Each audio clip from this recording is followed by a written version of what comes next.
उस काली सुनहरी बग्घी से सफेद कपड़ों में एक काले बालों वाली औरत बाहर निकली। उसका चेहरा हैवानियत से भरा हुआ, वो पूरी काली आंखें और चमकते हुए दांत। उस औरत ने सीधा मीना की छाती पर हाथ मारा और वो उछलकर सड़क पर जा गिरी। वेलिंगटन स्ट्रीट पर भिड़ते हुए उन दोनों पर किसी का ध्यान ही नहीं था, क्योंकि सबकी नजरें तो धड़कते हुए लाइसियम थिएटर पर लगी हुई थीं। मीना का साथ देने वाला वहां कोई नहीं था। वो अभी खड़े होने की कोशिश कर ही रही थी कि उस औरत ने पीछे से मीना का सर झुकाया। मीना की गर्दन उस औरत के कब्जे में थी और वो हैवान उस पर अपने दांत गड़ाने के लिए तैयार थी। उसने मीना को काबू कर लिया था। मीना ने छूटने की कोशिश की, पर उस औरत की पकड़ बहुत मजबूत थी। मीना के कान के पास आकर उसने कहा, काउंटेस का तुम्हारे लिए ये प्यार भरा पैगाम। मीना ने एक बार पहले भी किस ऑफ द वैम्पायर को अनुभव किया था, पर यह एकदम अलग था। उस औरत का इरादा मीना की गर्दन को नोच डालने का था। मीना चीखी। इतना सब होने के बाद वो खुद को इस तरह एक आसान मौत के सुपुर्द नहीं करने वाली थी। क्विंसी को इस वक्त उसकी सबसे ज्यादा जरूरत थी। मीना की रगों में खून दोगुनी रफ्तार से दौड़ने लगा। उसके अंदर का गुस्सा अब उबाल मार रहा था। उसके अंदर जो जानवर पिछले 25 सालों से छुपा हुआ था, वो बाहर आने के लिए तड़प रहा था। ड्रैकुला का खून। उसने मीना को एक नई ताकत दी थी। मीना ने अपने जहन पर लगी हर बंदिश को तोड़ दिया और उसने अपने अंदर एक नई ताकत का अनुभव किया। इससे पहले कि वो औरत अपना काम कर पाती, मीना ने एक झटके से उसे दूर फेंक दिया। वो वैम्पायर चीखते हुए एक लोहे के लैंप पोस्ट से जाकर टकरा गई। उसके जमीन पर गिरते ही एक धड़ की आवाज हुई और वो लैंप पोस्ट 2 हिस्सों में टूट गया। लैंप पोस्ट पर लगी बिजली से चलने वाली लाइट से चिंगारियां निकल रही थीं। उस वैम्पायर को यकीन ही नहीं हुआ कि कोई इंसान उसे ऐसे कैसे फेंक सकता था। इससे पहले कि वो समझ पाती, वो भारी भरकम लैंप पोस्ट उस वैम्पायर के ऊपर गिर पड़ा था। वो उसके बोझ के नीचे दब चुकी थी। मीना अचंभे से अपने ही हाथों को देख रही थी। उसने अपने घर में इस ताकत को पहले भी महसूस किया था, पर असल लड़ाई में वो ऐसा कर पाएगी, उसे इसका यकीन नहीं हो रहा था। पर वो वैम्पायर, वो अब मीना को हल्के में नहीं ले रही थी। उसने खुद पर पड़ा वो लैंप पोस्ट एक झटके से उठा दिया और पूरी ताकत से उसे मीना की तरफ फेंका। मीना, जिसके अंदर की ताकत अब पूरे शबाब पर थी, वो किसी बिजली की फुर्ती से एक तरफ हट गई। वो वैम्पायर मीना की झप झपटी और मीना बग्घी के पास ही पड़ी अपनी तलवार की तरफ। मीना की पीठ उस हैवान की तरफ थी। मीना की इस नई ताकत ने उसे अपने आसपास के माहौल को पढ़ने और उसे समझने की काबिलियत बख्शी थी। मीना ने झुककर अपनी तलवार उठाई और वो पलटी। वो वैम्पायर अब तक मीना के ऊपर छलांग मार चुकी थी और मीना ने अपनी कटाना की नोक सीधा उस वैम्पायर की तरफ कर दी। वो बदजात अब हवा में अपनी दिशा नहीं बदल सकती थी और उसका मीना के वार से बचना नामुमकिन था। पर उस वैम्पायर ने मीना का वार बचाते हुए उसे अपने सीने के ऊपरी हिस्से में घुस जाने दिया। उसकी छाती से तेज धार बांधकर खून बह रहा था, पर वो इतने से खत्म होने वाली नहीं थी। मीना गुस्से में चीखी, शिट, मुझे इसका सर काटना था, रुक। मीना ने अपनी तलवार दोबारा घुमाई। इस बार उसका निशाना उस वैम्पायर की गर्दन थी। उसने अपनी पूरी जान लगा दी थी, पर वो वैम्पायर भी काफी तेज थी। किसी सांप की तरह फुफकारते हुए उस औरत ने अपना हाथ अपने बचाव में ऊपर किया और उसने वो तलवार पकड़ ली। उसके हाथ से खून बहने लगा था। ये कटाना थी और उसकी तेज धार के आगे उस वैम्पायर की मोटी चमड़ी भी टिक नहीं पाई थी। मीना की तलवार उस वैम्पायर के हाथ की हड्डी तक पहुंच गई थी। वो इसे महसूस कर पा रही थी, पर अगले ही पल उस वैम्पायर ने उस कटाना को मोड़कर उसे 2 हिस्सों में तोड़ दिया और तुरंत ही मीना को वो तलवार अपने हाथ से छूटती हुई महसूस हुई। इससे पहले कि वो कुछ कर पाती, उसे समझ आया कि मीना के पैर जमीन पर नहीं थे। एक पल में ही मीना उछलकर सड़क पर उल्टी पड़ी बग्घी से जा टकराई थी। उसके पहिए की चोट मीना की पीठ में लगी थी और उसे अपने फेफड़ों से हवा बाहर निकलती महसूस हो रही थी। सफेद गाउन पहने वो वैम्पायर हंस रही थी। वो बोली, तुम तो किसी आदमी की तरह लड़ती हो। मुझे तो लगा था कि प्रिंस ने किसी नाजुक औरत को चुना होगा। मीना अपनी सांस को संभालते हुए बोली, बदजात, तेरी तरह सारी औरतें अपनी मालिक की गुलाम नहीं होती। मीना के इन शब्दों ने उस वैम्पायर को गुस्से से भर दिया था, पर अगले ही पल वो दहाड़ते हुए मीना की नजरों से ओझल हो गई। वो जैसे धुंधली हो गई थी। एक पल वो मीना को एक जगह दिखती तो अगले ही पल उसे कुछ कदम दूर। क्या ये एक वैम्पायर की असली रफ्तार थी? मीना की मौत उसके सर पर नाच रही थी और चंद पलों में ही वो वैम्पायर मीना को अपने ठीक सामने दिखी।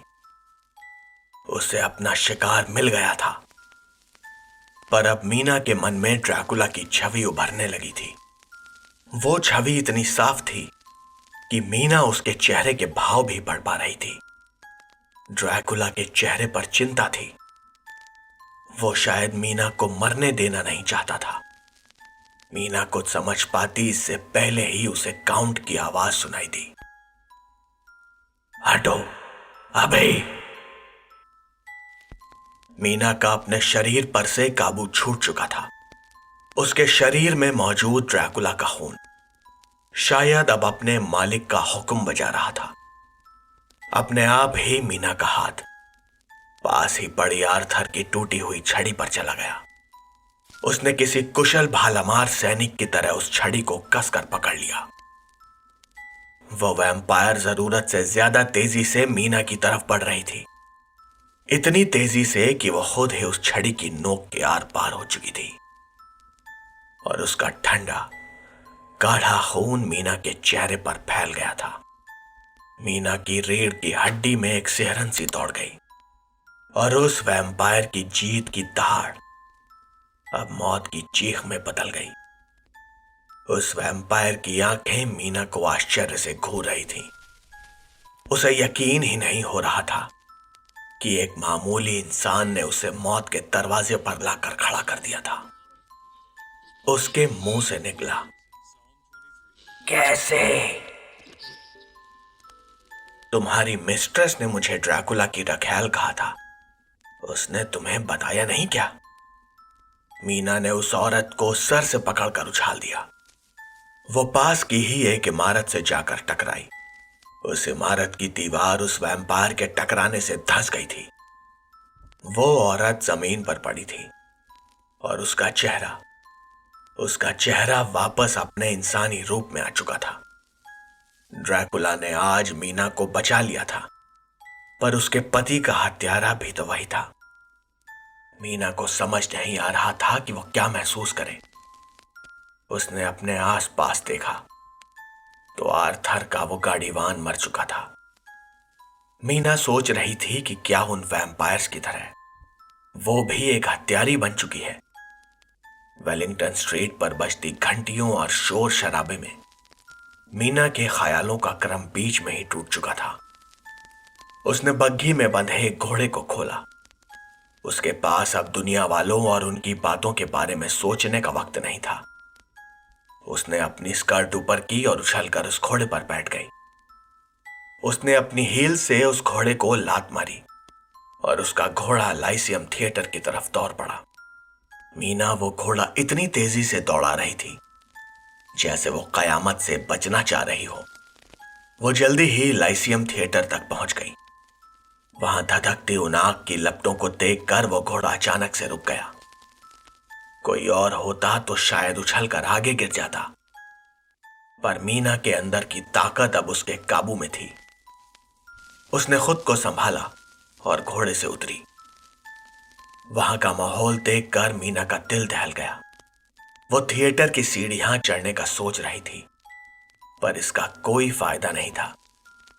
थिएटर की छत पहले ही गिर गई थी और आसपास हर तरफ चिंगारियां उड़ रही थी।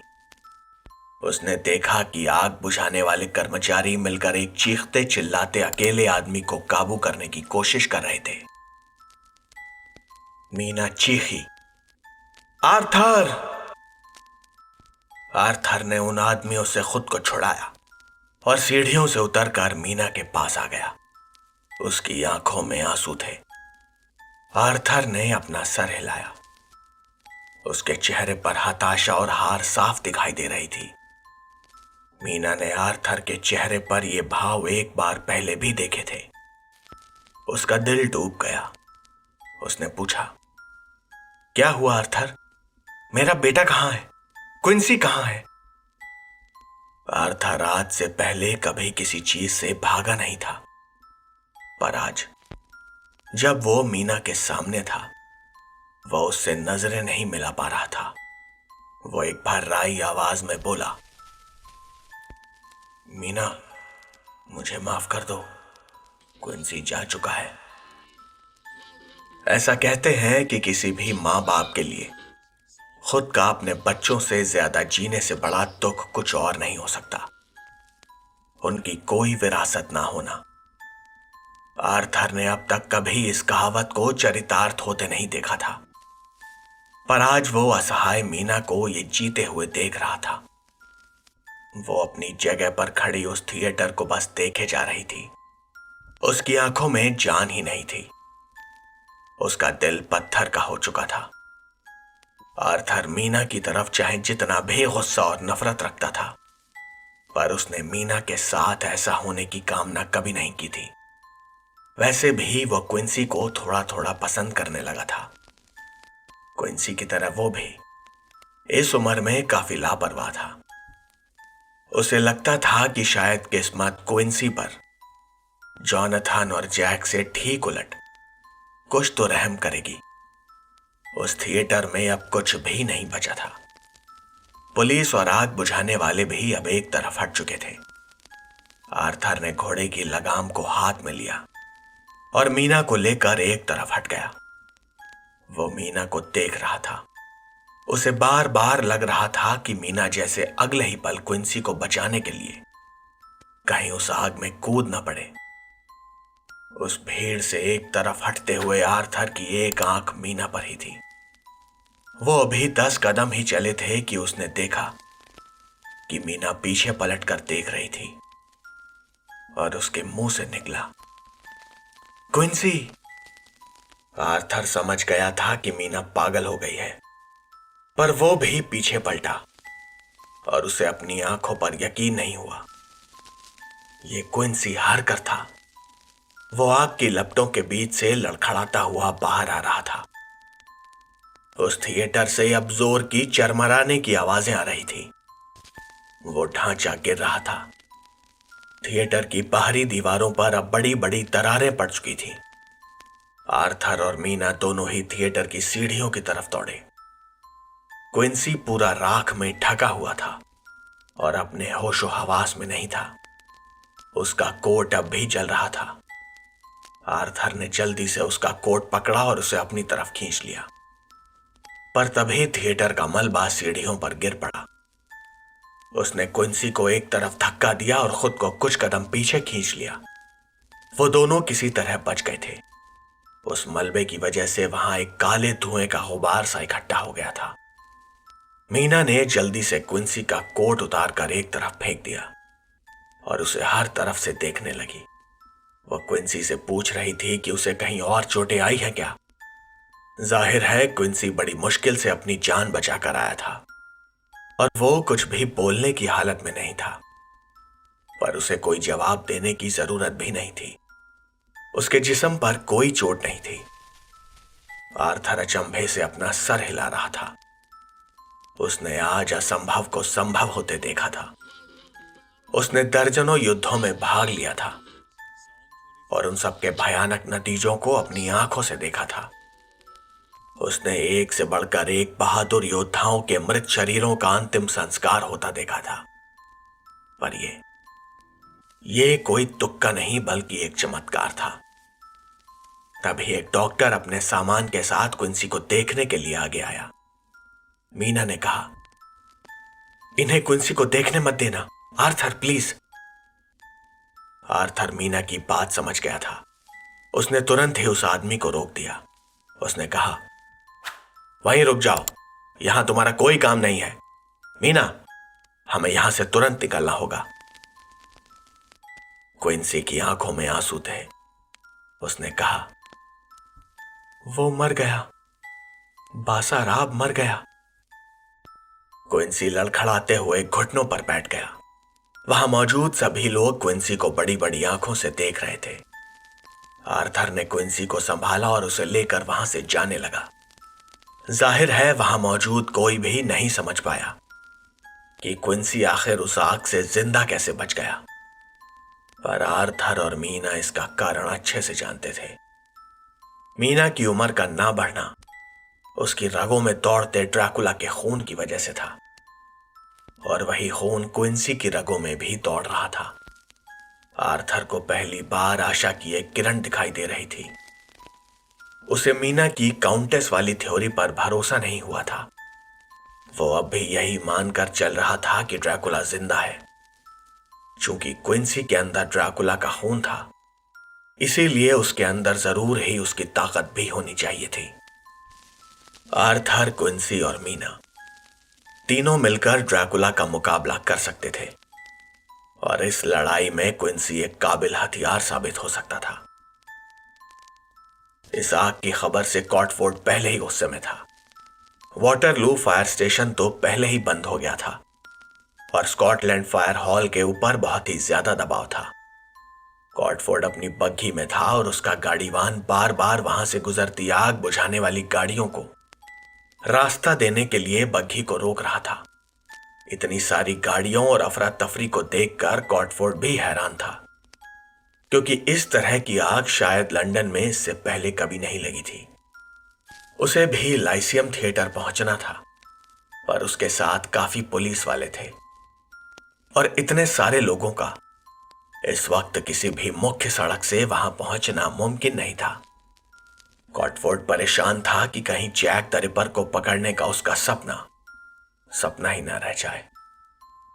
उसने अपना सर बग्घी से बाहर निकाला और माहौल का जायजा लिया।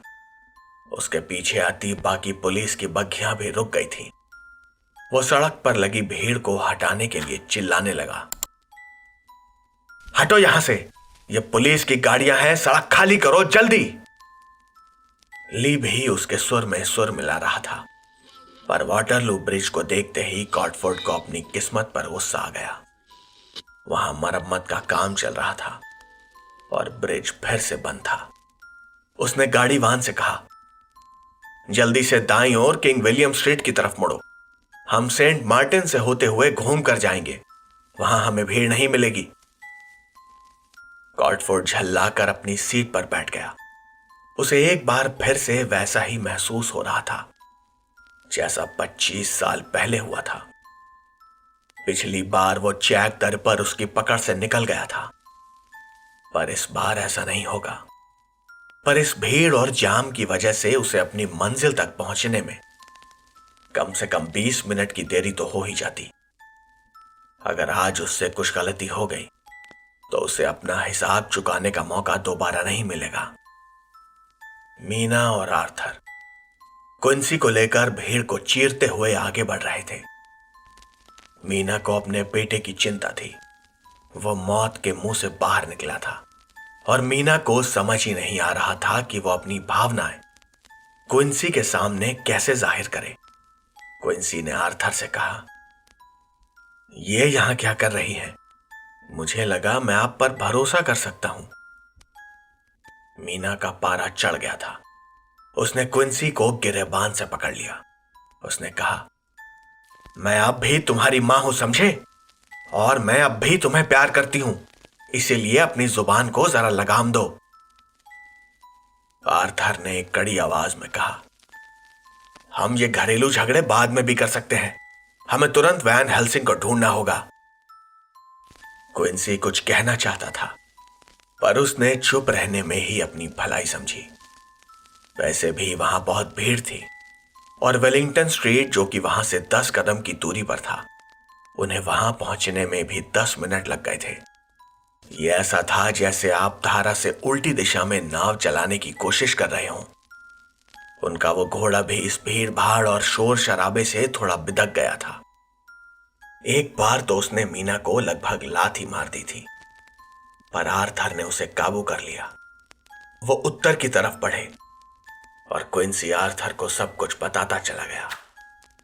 आर्थर ने पूछा, तो तुम ये कहना चाहते हो कि उस काउंटेस ने ही बासाराब को मारने के लिए इस थिएटर में आग लगा दी? क्विंसी ने हां में सर हिलाया। आर्थर ने एक बार मीना को घूर कर देखा। मीना जानती थी कि आर्थर क्या सोच रहा है। आर्थर ने इस सब का नतीजा अपने दिमाग में निकाल लिया था।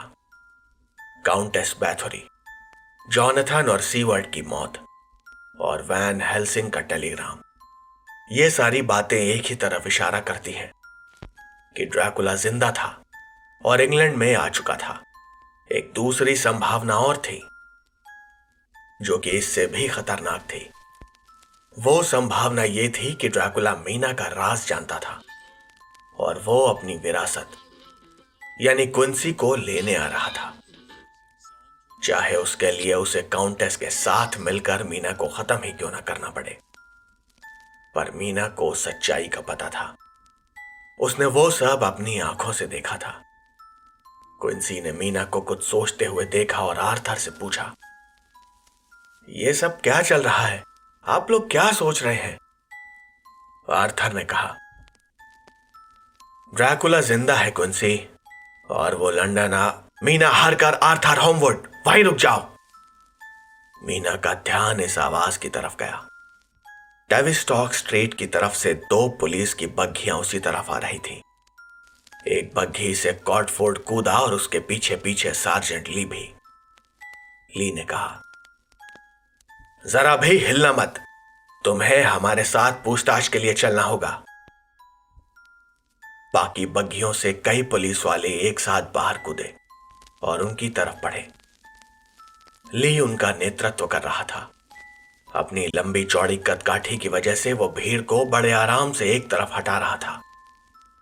अब ज्यादा समय नहीं था। मीना ने क्विंसी को आर्थर की तरफ धक्का दिया और कहा, ये घोड़ा, इसे ले जाओ जल्दी। आर्थर क्विंसी को लेकर एक ही बार में उछलकर घोड़े पर बैठ गया। क्विंसी हैरान था।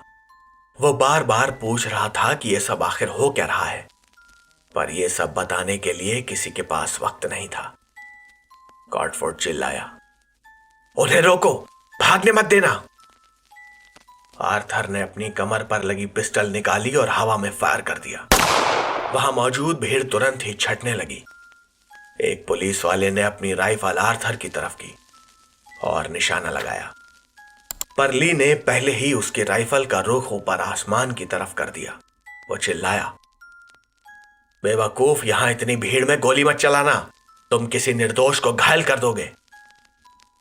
आर्थर ने हवा में एक और फायर किया और पूरी भीड़ तितर बितर हो गई। क्विंसी चिल्लाया, आप पागल हो गए हैं क्या? आर्थर ने जवाब दिया, वो तुम्हें कई साल पहले ही हो गया था। हा हा। उसने अपने बूट घोड़े की कमर में मारे और उस घोड़े ने तुरंत ही रफ्तार पकड़ ली। वो तेजी से बो स्ट्रीट की तरफ बढ़ने लगे। कॉटफोर्ड एक बार फिर चिल्लाया, मैं आखिरी बार कहता हूं, रुक जाओ। कॉटफोर्ड का निशाना आर्थर के पीछे बैठा हुआ क्विंसी था। भीड़ छट चुकी थी और उसके रास्ते में कोई नहीं था।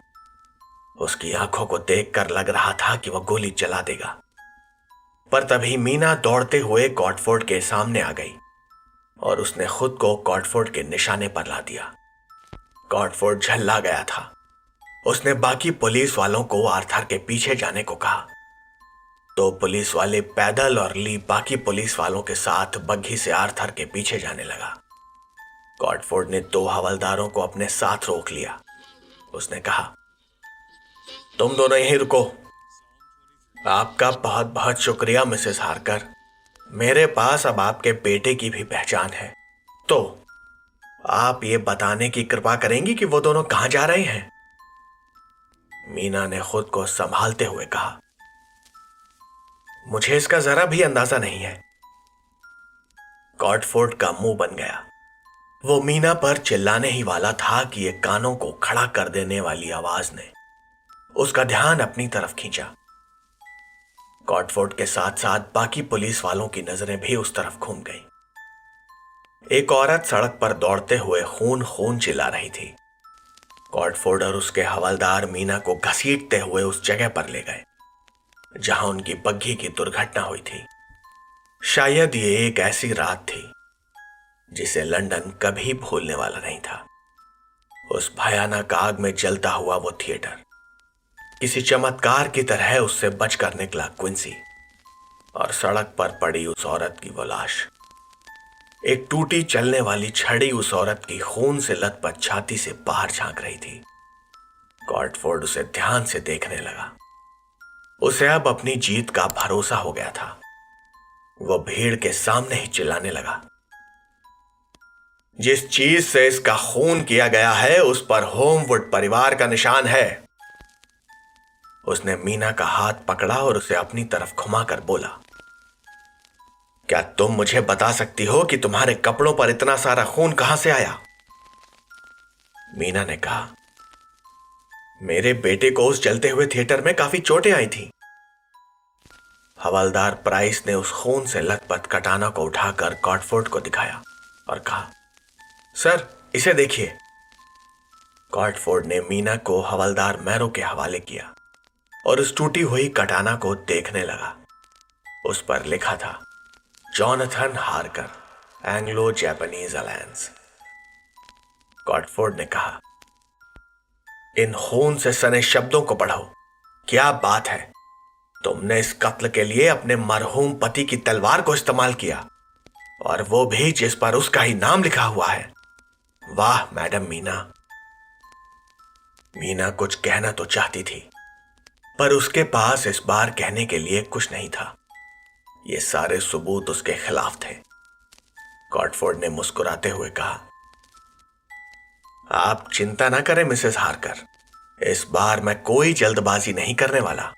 हम सारे खून के निशानों की अच्छी तरह से जांच करेंगे और उन्हें आपस में मिलाएंगे, और मुझे यकीन है कि इस तलवार और आपके कपड़ों पर मिला खून इसी औरत का है।